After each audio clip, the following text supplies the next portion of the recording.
back to Science Fantastic with Professor Michio Kaku. In this hour, we're going to talk about the universe. That's right. We're going to bring on our favorite astronomer, Dr. Ken Croswell of Berkeley, author of a number of great astronomy books, including Alchemy of the Heavens. And we're going to talk about a number of stories. Recently, he's written two cover articles for Sky and Telescope magazine about the Milky Way galaxy, our home galaxy, and also Uranus and Neptune. And we're also going to be talking about this strange comet from another solar system. It sounds like something right out of Hollywood, but yes, astronomers have been tracking for the last few months an object from another solar system that seems to be a comet. So we'll talk about that. And then recently, the media was dominated by a story that, a black hole has been discovered that doesn't quite fit the usual understanding of black holes. Were we wrong about that? Well, some people say, bah, humbug, it's all a mistake. So, Ken, let me ask you a question that I've asked you before. When you were a youth, what set you off in this direction of becoming an astronomer? Usually kids talk about being an astronaut or being a cop or trying to become like Superman. You wanted to become an astronomer. What set you on that road?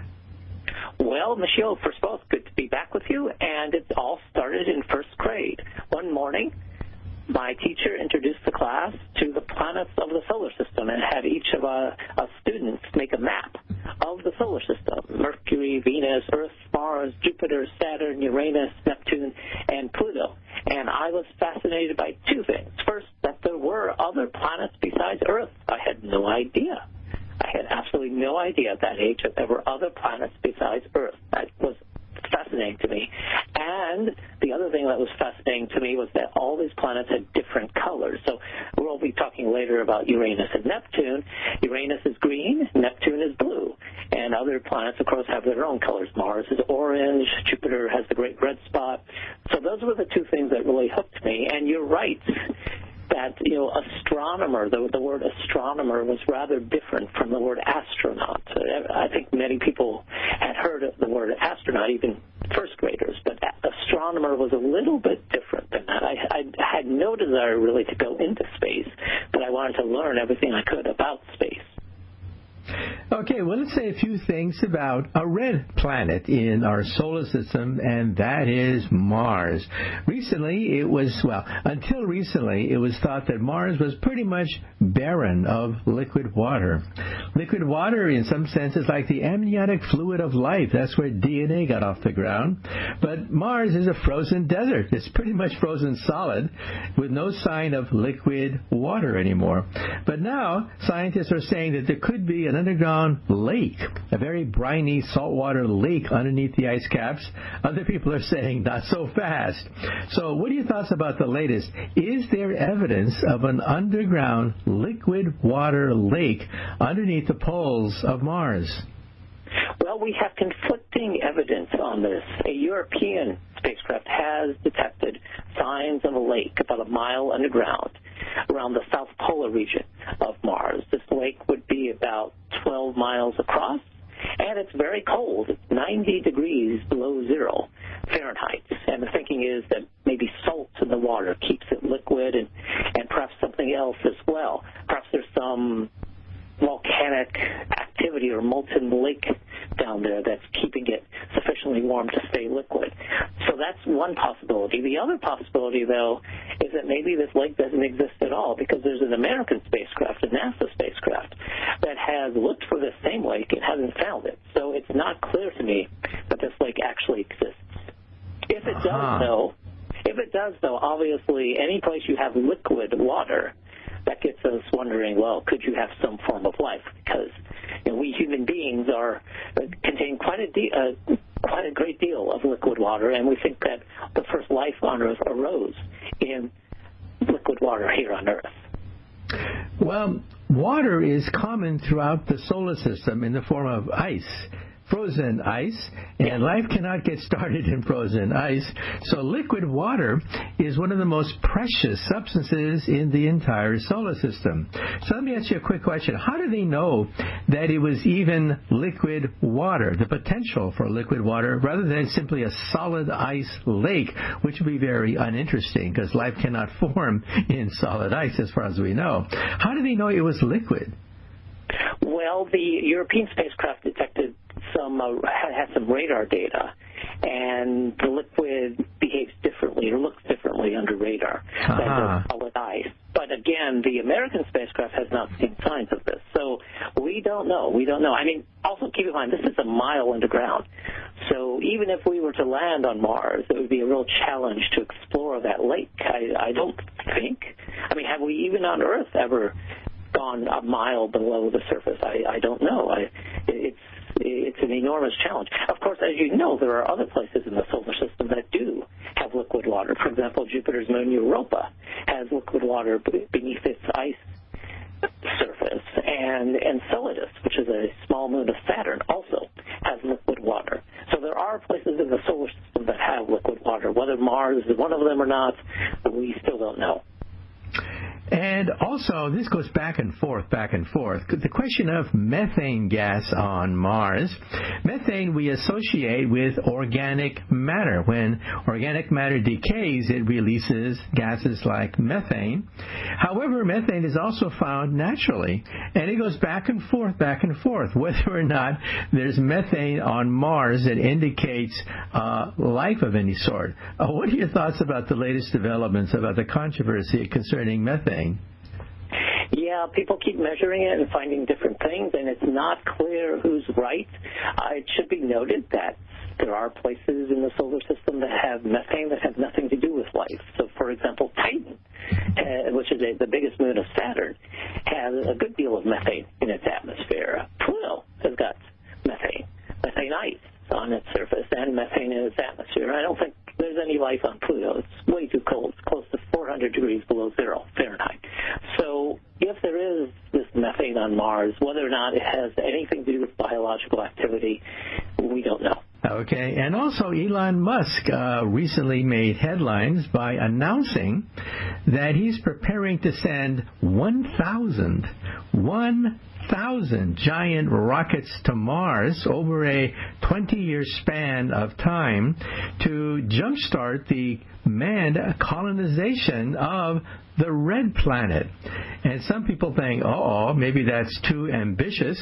Other people say, well, it's good to think the big picture about creating a new home for humanity in outer space. But, well, what are your thoughts? Right off the bat, what are your thoughts about an idea of sending 1,000 rockets? Each rocket may be containing 100 colonists to the red. Well, let's take a short commercial break, and we'll say a few things about some of the grand designs that Elon Musk has. And then we'll talk about the Milky Way and Neptune and Uranus.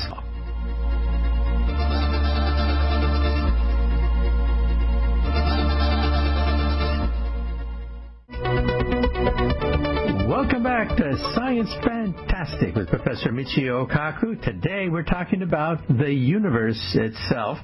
With us today is Dr. Ken Croswell, astronomer from Berkeley, author of a number of great books. Well, Ken, where we last left off, we were talking about Mars and the fact that, well, some people have ambitious plans to Mars. Elon Musk of SpaceX has broken many records and done things that were thought to be impossible, like to create a reusable rocket. He's done it. And now he wants to send 1,000 rockets to Mars, perhaps maybe 100 colonists for each rocket, over a 20-year time span to jumpstart the colonization of the red planet. What do you think? Just right off the bat, what are your thoughts? You think it's premature? Some people think we're going to disturb the ecology of Mars. Who knows? Maybe there's life on Mars and we're going to mess it up. Other people say it's about time we begin to become a multi-planet species. Any thoughts? Well, that sounds like a pretty wild idea. I must say, I'm hearing about it for the first time right now as you're telling me about it. It sounds wildly ambitious, but hey, if he can do it, more power to him. Great. But I think it's going to be a very, very major challenge to do what he's saying. Well, I like the idea, the fact that he's paying it for himself. That is, if I had to pay for it, if our taxpayers' money had to pay for it, we had to think twice. But he's a billionaire, so maybe he can foot the bill. Yes. Okay, let's now talk about something that astronomers have been buzzing about for months, and that is the fact that we're tracking an object that seems to be coming from another solar system. I mean, forget about Mercury, Venus, Earth, Mars, all the way out to Pluto. No, we're talking about another object. Now, recently, there was an asteroid of some sort that buzzed through our solar system. Some people even thought that maybe it was extraterrestrial, that it was a rocket ship from another solar system. Most astronomers don't think so. But now we have a comet that seems to be rushing right by our solar system, and when we track it seems to come from another solar system. Any thoughts? Yes, this is actually anticipated. We have thought that this should happen for decades, and indeed we were a little surprised we never detected one, because you see, when the solar system was forming, the giant planets, Jupiter, Saturn, Uranus, and Neptune, kicked out lots of comets from our solar system. So our comets should right now be passing through some other solar systems out there, and likewise other solar systems should have cast off some of their comets. And so this is perfectly expected. And so yes, as you say, this is the first comet. It's called Borisov's comet. It was discovered just a few months ago. It seems to be perfectly normal in terms of its composition, but the strange thing about it, of course, is that it's from another solar system, just as you say. Now, isn't it possible, just possible, that maybe some ancient DNA from that distant solar system was frozen in that comet and it's been in suspended animation for, who knows, maybe hundreds of millions to billions of years, drifting in space, and perhaps that could seed other worlds? This is the panspermia idea. It's not verified, but isn't it possible that even between solar systems, molecules can seed other solar systems? Any thoughts? Well, it's certainly possible. The thing I'd like to know most about this comet, though, is how old is it? You know, it ought to be possible, if we retrieved a sample, we might be able to radioactively date this comet. It might be younger than our solar system, or it might be older. And, of course, we'd really love to know what star it came from. It could be from a star on the other side of the galaxy that we don't even know about. But there's lots of unanswered questions about this object. Now, we have Newton's laws of motion, and we can run them forward in a computer or backward in a computer. We're tracking this object, so isn't it possible that as we get more information about it, we run the videotape backward, and we find out more or less the direction of the star cluster or whatever, where it came from? So in other words, will we be able to actually find out where this object came from? Well, that's the bad news for you. Almost certainly no.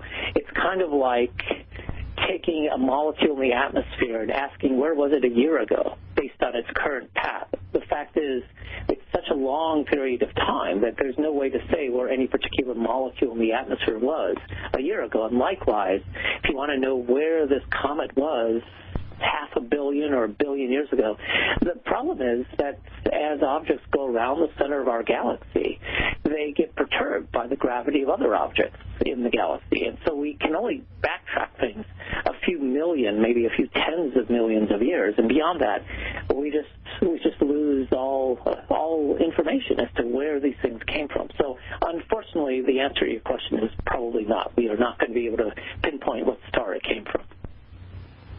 Now, you talked about calculating the age of objects. We know by calculating the radiation levels left over in an asteroid or comet, we know that many of them date back to the beginning of the solar system, 4.5 billion years ago. So wouldn't it be great if one day we could intercept this object, sample its chemistry, date it using radiation, and then maybe find an object that is even older than our own solar system of 4.5 billion years? That would we had to rewrite the books, right? Well, that would be something we could do. We could intercept one of these objects and, as you say, radioactively date it, and we would almost certainly find that it's not the same age as the solar system, which, as you say, is 4.6 billion years old. It could be younger, it could be older, and that would be very interesting to know. But that is something we could do. even though that would be fascinating to know, is probably not something we can do simply because objects diffuse over time. Okay, and just a few years ago, we had that other object, I guess it was an asteroid, very strange-shaped asteroid that sailed through our solar system, causing quite a stir. And there were some astronomers, reputable astronomers, who claimed that because the orbit of that thing, the trajectory was slightly erratic, maybe it was piloted, that maybe they were extraterrestrials, maybe it was a spaceship. Now, normally people would laugh at that idea, but this came from reputable astronomers. So what happened to that theory that a spacecraft, extraterrestrial spacecraft, sailed through our solar system a few years ago?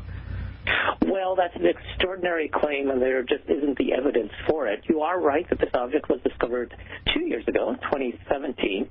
It seems to be an asteroid, which was rather a surprise, because we'd really expected most of these objects should be comets, like the current one. The weird thing about it is that its shape is so unusual. It's not round.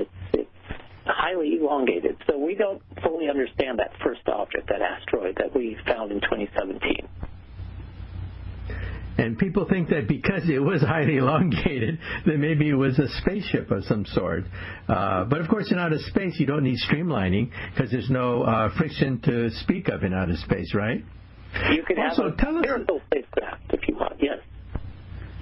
Now, comets have tails. Asteroids usually don't have tails. So first of all, explain to us where tails come from. And did this object that sailed through our solar system, well, if it was a comet, why didn't it have a tail? The one that appeared 2 years ago, there was no tail, and that has convinced some people that it's an asteroid. The tail comes from the vaporization of ice on the comet as the comet approaches the sun, and that's what sprouts that big long tail.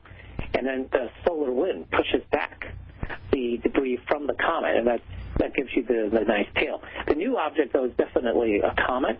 It's got a name for the discoverer, Boresal's comet, and it's passing closest to us right around now, and it will go out of the solar system just as it came in and wander among the stars for a long time.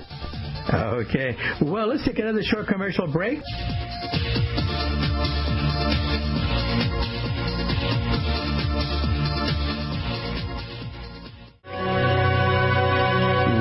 Back to Science Fantastic with Professor Michio Kaku. Once again, our special guest today is our friend Dr. Ken Croswell of Berkeley, author of a number of great astronomy books, including Alchemy of the Heavens and Magnificent Universe and Magnificent Mars. And we're talking about, sort of summing up what we know about the great universe of ours. Well, recently, and this hit the headlines, it was in all the newspapers, it was on TV, a black hole was discovered that did not seem to be like the ordinary black holes that we think about when we do research in black holes. It weighed about 70 times the mass of our sun, and by rights it shouldn't exist. And so people were scratching their heads and saying, aha, you physicists really don't know that much about the universe. Here is a black hole that defies expectations. So Ken, tell us a little bit about the status of this black hole that shouldn't exist, that made all the headlines just recently. The latest about this black hole is it probably doesn't exist. I've seen at least 3 scientific papers based on observations that indicate it does not have the high mass that you mentioned, that it is probably just a more ordinary black hole. Now, there are big black holes out there. In fact, the biggest black hole in the Milky Way galaxy is at the center of the Milky Way. It has 4 million times the mass of the sun, but it's looking like this newly reported black hole simply doesn't exist. So I don't think this is going to amount to much. Now, the fact that it had weighed 70 times the mass of our sun, that's a little bit unusual. Usually a star, a giant star, when it collapses, can become a black hole if it's, let's say, in the order of 10, 20 times the mass of our sun. So some people said that, this black hole shouldn't exist. But, well, don't black holes come in all shapes and sizes, even microscopic ones, according to Stephen Hawking? And so why can't a gigantic black hole exist? What are your thoughts? Well, as I say, the observations indicate that this particular black hole does not exist. That if it exists, it's a more ordinary black hole. The typical black hole is maybe around 10 times the mass of the sun. Cygnus X1, which is the most famous black hole, the first one ever found, it has a mass of about 15 times the mass of the sun. And so, you know, black holes, stellar mass black holes tend to congregate around a mass of 10 suns. And there are very few that are above 20. So that's what massive stars produce. Because even though a massive star might start off with 60 or 70 or 80 or even 100 solar masses, it loses so much mass during its life and also in the supernova explosion during its death that not much is left to form the black hole. Yeah, I think that's the reason why they thought it was an anomaly, the fact that it weighed 70 times, not 10, not 20, but 70 times. Now, let me ask you about the black hole at the center of our Milky Way galaxy. It's in the constellation Sagittarius. You can see the direction of the black hole tonight just by going outside and looking for Sagittarius. And we have photographed a gigantic black hole in the heart of a galaxy, M87. That made all the headlines, the first picture of the event horizon of a black hole at the center of a monster galaxy, M87. But what about our galaxy? Are we going to release a picture of the black hole in our own backyard yet? Is that photograph ready for prime time?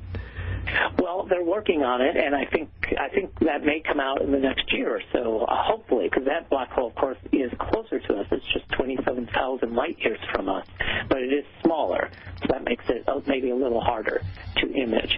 By the way, that constellation is best seen in the summer. Sagittarius is best seen in the summer, not right now during the winter. Okay, well, let's take another short commercial break.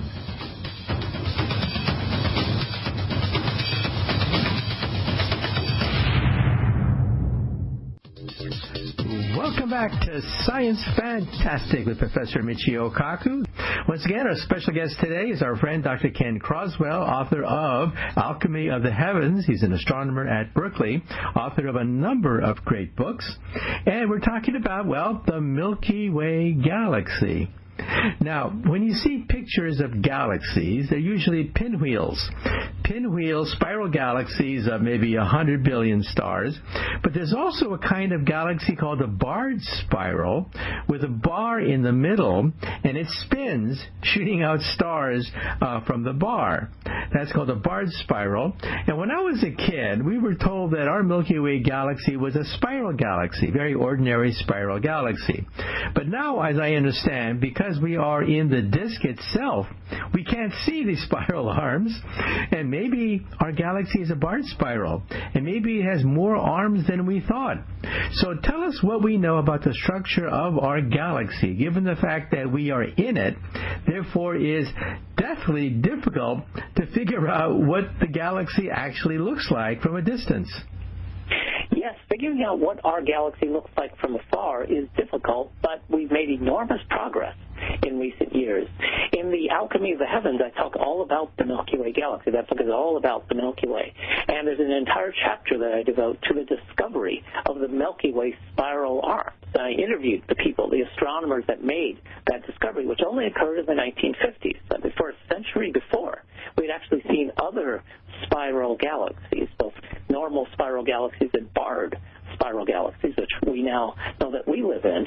And in the Alchemy of the Heavens, I was able to interview the astronomers and discover how they did their work as they mapped regions of star formation, which trace the spiral arms of other galaxies and also trace the spiral arms of our galaxy. And in the 1950s, in the early 50s, they discovered three spiral arms. There was the arm that contained the sun, which they named the Orion arm. Then there was an arm closer to the galactic center than we are, that's the Sagittarius arm. And then there's an arm beyond our arm, which is called the Perseus arm. And then in subsequent decades, astronomers continued to map the Milky Way. And what's really fascinating is in the last 10 years, radio astronomers have made enormous progress in better delineating radiating the arms of our galaxy, and that's the subject of the cover story in the November 2019 issue of Sky and Telescope, in which I interviewed those astronomers who are doing the new work. They're able to actually measure precise distances to the star-forming regions in the various spiral arms. And the big news is that our arm, which is now called the local arm, seems to be comparable to the other arms over its length. And so we're in actually a brighter area of the Milky Way that has been thought. In decades past, some people have thought we're just in the spur, an offshoot of some other arm. But in fact, our arm, the local arm, seems to be quite respectable and quite a bright object in the Milky Way. Now, our galaxy with 100 billion stars looks like a pancake. And as you mentioned, it's probably a barred spiral pancake. But we're in the pancake. And when we look at night at the Milky Way galaxy, all we see is this streak of light that cuts across the night sky because we are in the pancake. Given that fact, how do we figure out how many arms there are? Because we're in the Milky Way galaxy's disk and everything collides and everything looks flat. So how do we know how many arms there are, given the fact that we are inside the galaxy? Yeah, it's kind of like being in a vast forest where all the leaves of all the trees kind of tangle together. How do you distinguish? And the answer is, when we look at other galaxies, we see that certain objects, in particular young bright stars, they trace those spiral arms. And so what we do is we look for young bright stars and we measure their distances, and then we map them. So that's what was done in the 1950s, and these radio astronomers are looking at high-mass star-forming regions and measuring their distances. Okay, Ken, we have to take another commercial break.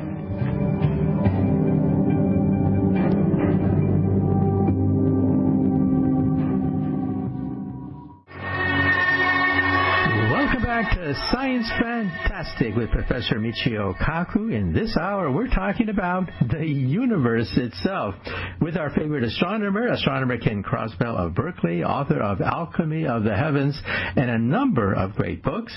And he's written 2 cover articles for Sky and Telescope magazine, one about the Milky Way galaxy, what we know about the spiral arms of the Milky Way, and another one about Uranus and Neptune, some of the gas giants that are beyond the orbit of Jupiter and Saturn. Ken, let me ask you a question. I read an article about the fact that we've analyzed 4,000 planets, exoplanets in outer space, and we tried to categorize them, and we have one category that look like Jupiter, gigantic Jupiter-sized planets orbiting other stars, but another large category is Neptune. That there are a lot of Neptune-sized planets out there. Earth-sized planets are pretty rare, of course, but there are a lot of Neptune-like planets out there. And so, in some sense, isn't it true that we have neglected Uranus and Neptune? We talk about Jupiter and Saturn and how gorgeous Saturn is, but isn't it true that Neptune and Uranus could teach us more about the universe because there's so many planets like Uranus and Neptune? What are your thoughts?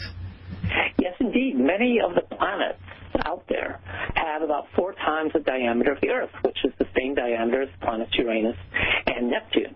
But we've only ever sent one spacecraft to Uranus and Neptune. That was the Voyager 2 spacecraft back in 1986 and 1989. That spacecraft flew past both of those planets and told us much of what we now know about those planets. In the years since, telescopes here on Earth, such as the Keck telescope at Hawaii and also the Hubble Space Telescope, have been able to look at those 2 planets, Uranus and Neptune, but we'd really like another spacecraft. You mentioned Jupiter and Saturn. Both of those planets have received lots of spacecraft, but again, Uranus and Neptune have only ever received one spacecraft. So what we'd really love to do is to place an orbiter in orbit around Uranus and then another spacecraft in orbit around Neptune. And that could tell us more about each planet and their many moons. Uranus now has 27 known moons. Neptune has 14 known moons. And those worlds are interesting, too. So there's a lot to learn about these so-called ice giants. They're called ice giants because they're made mostly of water, methane, and ammonia, which were frozen solid in the outer solar system, the cold of the outer solar system, in contrast with the gas giants, Jupiter and Saturn. They consist mostly of hydrogen and helium, which on Earth, of course, are gases. So we'd really like to know more about the two nearest ice giants, because there are many of these ice giants throughout our galaxy. Now, you mentioned that we sent the Voyager sailing past Uranus and Neptune and then neglected them for decades. But isn't it also true that the Hubble Space Telescope and telescopes on the Earth, giant telescopes with adaptive optics, haven't they been able to photograph pictures of Uranus and Neptune, given the fact that we have better optics now than before? Yes, they have, and they have told us some things about both of those planets. So, for example, when Voyager flew past Uranus, it discovered that the planet was very bland, but we have since discovered a few storms on that planet. Nonetheless, it's a fact that Uranus is a much blander planet than the planet Neptune. Neptune is much more active. Still, even though Hubble and Keck and other telescopes can observe Uranus and Neptune, nothing would compare to a spacecraft in orbit around each of those planets, because such a spacecraft could give us a prolonged view of both planets and fly past moon after moon after moon, giving us close-up views of those moons. So, yes, it's good we have these telescopes that can view the planets from over 1 billion miles away, but it'd be really nice to have a spacecraft in orbit around each of these planets, just as we have had for Jupiter and Saturn, because Jupiter's had 2 orbiters and Saturn's had 1. And we've learned a lot from those spacecraft. Likewise, we would learn a lot from orbiters to Uranus and Neptune. Now, our solar system looks like a flat disk, because, of course, that's where we originally came from. However, the orbit of Uranus, doesn't Uranus wobble on its side, that it is 90 degrees tilted? Usually you expect the planet to orbit vertically from the disk of the solar system, like the Earth, with a tilt of 23 degrees. But Uranus is tilted about 90 degrees on its side. How did that happen? I mean, when the solar system was first formed, was it blasted by some kind of asteroid that tilted it 90 degrees? Isn't that rather unusual? Well, the early solar system was a violent place with lots of objects smashing into each other. And in the case of Uranus, we think that it got hit by an object that was maybe twice the mass of the Earth, or maybe that object simply flew past very close and twirled it around by its gravity. Either way, we know the end result, and that is the axial tilt of Uranus is 98 degrees versus the 23.4 degree axial tilt that the Earth has. And also, Neptune and Uranus have different colors, bluish and greenish. We think of the gas giants being made out of hydrogen and a little bit of helium and some impurities. So do we know, therefore, the composition, the chemical composition of why the colors are so different? These gas giants are not identical. They all have different colors. Well, Uranus and Neptune are not really gas giants. They're ice giants. We reserve the term gas giant for Jupiter and Saturn because they are made mostly of hydrogen and helium. But in the case of Uranus and Neptune, those two planets are made mostly of what astronomers call ices, namely water, methane, and ammonia. Now, you mentioned the color. The color is due to the methane. The methane absorbs red light and reflects back green and blue. Okay, well, unfortunately, we have run out of time. Once again, our special guest today has been Dr. Ken Croswell. Thank you so much for being on Science Fantastic. Happy to be here.